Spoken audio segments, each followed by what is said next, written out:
Buenas nuevas a todos. Soy Juan Uremeño, soy profesor de geometría y pues les doy la bienvenida a la página Geometría Euclidiana. En esta oportunidad, amigos, vamos a tocar varios puntos, ¿no? Como vendría a ser la que estamos observando allí, la recta de Simpson, la recta de Euler, la circunferencia de los 9 puntos y además unas conclusiones generales, ¿no? A partir de todas ellas, qué cosa podemos deducir. No sin antes pues ver alguna que otra demostración previa, ¿está bien? Y pues ya para no perder tiempo vamos a empezar.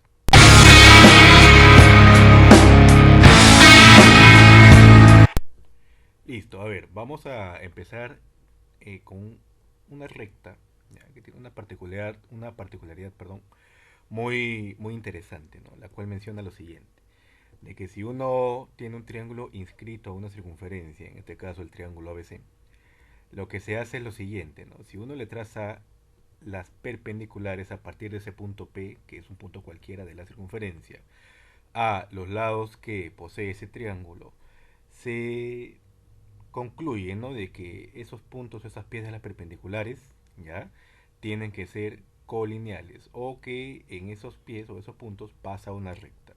A esa recta ya se le considera como la recta de Simpson, ¿no? Entonces vamos a mencionar el teorema de que los puntos H1, H2 y H3 tienen que ser colineales. Muy bien. Ahora sí, vayamos con la demostración previa, ¿no? Lo primero que tenemos que hacer es trazar el segmento H1, H3.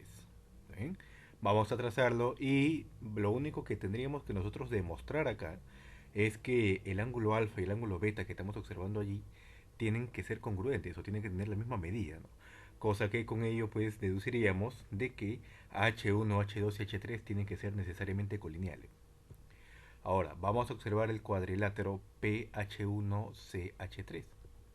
¿Ya? Y estamos observando de que es inscriptible por el hecho de que el ángulo H1 y el ángulo H3 miden cada uno 90 grados, ¿no? Además, la suma es 180, pues que eso es condición suficiente para mencionar que es inscriptible. Ahora, lo que vamos a hacer es que de esa figura observamos de que el ángulo ACB tiene que ser necesariamente 180 grados menos la medida del ángulo H1PH3 por condición de cuadrilátero inscriptible, ¿no? La suma de opuestos siempre tiene que dar 180 grados. Muy bien, ahí está. Ahora, otra cosa que observamos es que el cuadrilátero APBC también es inscriptible, ¿no? APBC también es inscriptible. ¿Por qué? ¿No? Porque simplemente esos 4 puntos están en la circunferencia. ¿Ya? Entonces al momento que unamos nosotros AP y PB, ya estamos ahí, ¿no?, dándole un mejor enfoque a ese inscriptible. Y otro detalle es que al ángulo APB yo le estoy poniendo un ángulo, ¿no? ¿Ya? Y menciona de que por el hecho de que sea inscriptible, el ángulo ACB, ¿ya?, ACB tiene que ser igual a 180 grados menos el ángulo APB. Perfecto.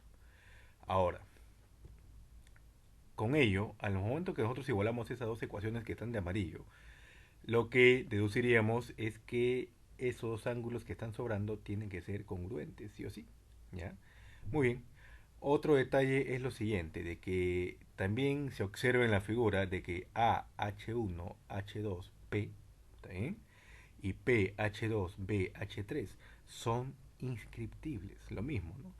Porque ahí estamos observando la condición del choque y rebote con respecto a los pies de altura de H1 y H2. Con lo mismo pasaría, ¿no?, análogamente con H2 y H3. Lo cual estaríamos observando de que el ángulo AH2H1 rebotaría en el ángulo APH1. Ahí está. Lo mismo pues ocurriría en el otro cuadrilátero inscriptible, ¿no? El ángulo H3H2B rebotaría en el ángulo BPH3. Ahí está. Muy bien. Ahora, de ahí pues lo que podríamos hacer es lo siguiente, ¿no? Una diferencia de ángulos, una diferencia angular, y llegaremos a la conclusión de que alfa tiene que ser necesariamente congruente con beta. ¿Perfecto? Entonces, ese era el objetivo al inicio, ¿no? Demostrar de que alfa y beta sean congruentes para poder mencionar de que H1, H2 y H3 tienen que ser colineales. Muy bien. Ahora, otro detalle que nosotros estamos estudiando es la recta de Euler, ¿no? Ya, la recta de Euler menciona lo siguiente, de que si nosotros tenemos un triángulo ABC, ya, en ese triángulo ubicamos el ortocentro, ubicamos el baricentro y ubicamos el circuncentro, ya, esos tres puntos, perdón, tienen que ser colineales, en los cuales va a pasar una recta por ellos, ¿no? Y a esa recta pues se le conoce como la recta de Euler. Entonces el teorema mencionaría de que los puntos H, G y O tienen que ser necesariamente colineales. Muy bien, obviamente para eso tiene que haber una demostración previa, ¿no? Ya. Lo que vamos a hacer primero es ubicar el ortocentro. Tú sabes que el ortocentro es la concurrencia de las tres alturas, ¿no? Del triángulo. Muy bien, ahí está. Después ubicamos el baricentro, que vendría a ser concurrencia de tres medianas. Listo. Y de ahí vamos a ubicar el circuncentro, que es la concurrencia de las tres mediatrices. Muy bien. Ahora, lo que vamos a hacer es unir H y O. ¿Ya? H y O. Listo. Ahora, ¿por qué? Porque al momento de unir eso vamos a encontrar más adelante algunos que otros triángulos semejantes. ¿Ya? Ahora, el siguiente paso que sigue es unir G1 con G2. Y lo que estaríamos generando es la base media, ¿no? Ya es la base media, ¿por qué? Porque sabemos que G2 es el punto medio de BC. Y además que G1 es el punto medio de AC. Si es que nosotros unimos esos dos, vendría a ser la base media con respecto a quién? Al lado AB del triángulo. ¿Ya? Muy bien. Entonces lo que podríamos mencionar es que el segmento G1, G2 es al segmento AB como 1 es a 2, ¿no? La relación de 1 es a 2. Y por otro lado que se me estaba pasando es que BG es a G, G1 como 2 es a 1. ¿Ya? Eso es condición del baricentro, que se ve perdón, en lo que es punto notable. Bueno, ya está. Ahora, otro detalle es que si nosotros observamos los triángulos ABH y G2, G1 y O, vamos a observar que son semejantes, ¿no? Por una condición de paralelas. Entonces, con ello puedes asumir de que OG1 es ABH, como G1 o G2 es AB, y eso tiene que tener la misma relación de 1 a 2. ¿Ya está? Luego observamos de que el triángulo HBG y el triángulo OG1G tienen que ser necesariamente semejantes. Por el hecho de que la relación está de 1 a 2, pues mencionaríamos de que HG tiene que ser necesariamente dos veces GO. Ahora, eso es condición para poder mencionar de que como esos dos triángulos HBG y GOG1 tienen esa relación, pues podríamos mencionar que son semejantes. Y para que sean semejantes, H, G y O tienen que ser colineales necesariamente. Eso quiere decir que por ahí va a pasar una recta, la cual se le conoce como la recta de Euler. Ahora, otro detalle que estamos observando, otro punto que vamos a estudiar, es lo que vendría a ser la circunferencia de los 9 puntos. La circunferencia de los 9 puntos, también conocida como la circunferencia de Euler o incluso la circunferencia de Febvre, ¿no? Ya, eso menciona de que si nosotros tenemos un triángulo, ¿está bien? Tenemos un triángulo, eh, A, bueno, se me pasó ahí la B, que tiene que estar en el vértice superior, y C, ubicamos el ortocentro, ubicamos además el baricentro y ubicamos el circuncentro, ya está, ahí está, apareció el vértice B. Ya, lo que vamos a ubicar también es el punto medio del ortocentro al vértice B. Ya está. Además del punto medio del ortocentro al vértice C y el punto medio del ortocentro al vértice A. Ya está. Eso lo que menciona es que justamente por esos 9 puntos que estamos observando allí va a pasar una circunferencia. Y a esa circunferencia se le llama la circunferencia de los 9 puntos. Por el hecho de que hay 9 puntos que están concíclicos a esa circunferencia, ¿no?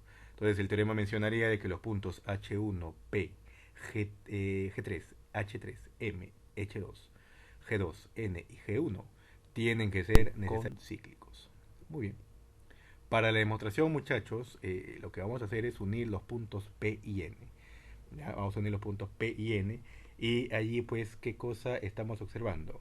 De que en el triángulo AHC, si unimos P y N, ese P y N tiene que ser la base media con respecto a quién? Al lado AC. Porque observamos de que P es punto medio de H y N es punto medio de HC. Por lo tanto, sería base media y además sería paralela a AC. ¿Ya? Luego lo que vamos a hacer es unir G3 con G2. Y también pues sabemos de que G3 es punto medio de AB y G2 es punto medio de BC. Por lo tanto, también tiene que ser la base media con respecto a quién? A AC, ¿no? Pero en este caso el triángulo ABC. ¿Ya? Y también vendría a ser paralela, ¿no?